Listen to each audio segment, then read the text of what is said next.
Selamat pagi anak-anak semuanya. Pagi, Bu. Apa kabarnya hari ini? Alhamdulillah, luar biasa. Allahu Akbar. Sebelum kita mulai pembelajaran kita hari ini, alangkah baiknya kita semua berdoa. Doa dimulai.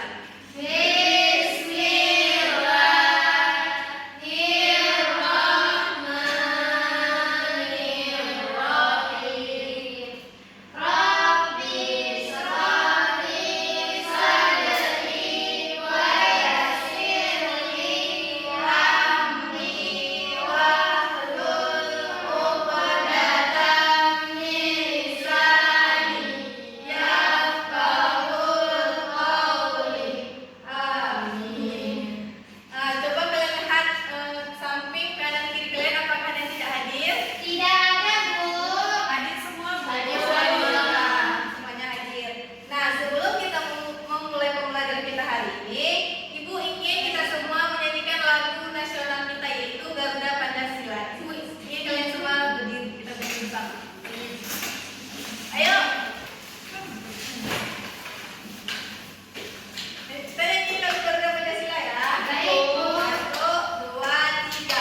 Garuda Pancasila, akulah pendukungmu. Patriot proklamasi, sedia berkorban untukmu. Pancasila dasar negara, rakyat adil makmur sentosa. Pribadi bangsaku, ayo maju, maju, ayo maju, maju, ayo maju, maju. Nah, silakan duduk. Anak-anak, siapa di sini yang masih ingat pembelajaran kita sebelumnya? Saya, Bu, Nah, apa? tentang kebudayaan, tentang keberagaman budaya yang ada di sekitar kita. Nah, ya kita sudah belajar tentang keberagaman budaya di sekitar kita. Nah, hari ini kita akan melanjutkan pembelajaran kita tentang keberagaman. Namun, fokus pembelajaran kita hari ini ada di tentang bahasa persatuanku. Sebelum kita mulai pembelajaran kita lebih jauh, Ibu punya pertanyaan untuk kalian. Coba angkat tangannya, siapa yang punya temannya yang berbeda daerah? Dari mana aja temannya berasal? Dari Semeru ada, dari Banda Aceh ada, dari Aceh Selatan ada, Bu. Dari Aceh Timur juga ada, Bu. Wah, banyak ya. ya, Bu. Tapi nggak bisa disebutkan satu persatu. Ya, terima kasih ya. Sama-sama ya, Bu.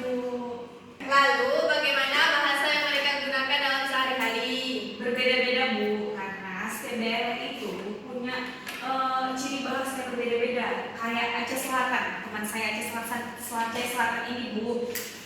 Dulu kira saya itu bahasa orang ini kayak bahasa Banda Aceh, itu Aceh. Rupanya tuh kayak ada bahasa Aceh, bahasa Baku ya, jamu kayak itu. Benar sekali. Ternyata meskipun kita punya teman dari berbagai daerah dan mungkin bahasanya juga berbeda, tetapi kita bisa berteman dengan baik. Kali ini kita akan belajar mengapa bahasa Indonesia itu penting sebagai bahasa persatuan kita. Adapun tujuan pembelajaran kita hari ini yaitu agar kita memahami arti penting persatuan dan kesatuan dalam kehidupan sehari-hari serta contoh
Iya, Sekarang Ibu punya pertanyaan. Meskipun kita berbeda-beda daerah, budaya, suku, mengapa kita tetap bisa bersatu menjadi bangsa Indonesia? Ada yang punya pendapat? Masa saya. Mesra? Bukan kesopanan, Saya Bu, Apa? yang mempersatukan kita itu adalah bahasa nasional Bu, yaitu adalah bahasa Indonesia. Ya, bagus sekali. Salah satu penjelasannya adalah karena kita memiliki bahasa persatuan, yaitu bahasa Indonesia. Baiklah, anak-anak, sekarang Ibu akan membagikan kalian menjadi beberapa kelompok. Setiap kelompok berisikan 4 orang. Masing-masing kelompok akan mendapatkan lembar kerja peserta didik dan beberapa alat tulis. Di dalam LKPD ini ada beberapa tugas yang harus kalian diskusikan dan kerjakan bersama kelompok kalian. Tugasnya berkaitan dengan pentingnya bahasa Indonesia sebagai bahasa persatuan. Sebelum kalian mulai mengerjakan ini, Ibu akan menjelaskan langkah-langkah mengerjakannya. Perhatikan baik-baik. Di sini baca dengan seksama setiap pertanyaan dan instruksi yang ada di dalam LKPD ini. Diskusikan setiap pertanyaan dengan anggota kelompok kalian, serta tuliskan hasil diskusi kelompok kalian pada tempat yang telah disediakan. Ya, Ibu bagiin.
Pasti akan sulit untuk saling memahami, bukan? Ya.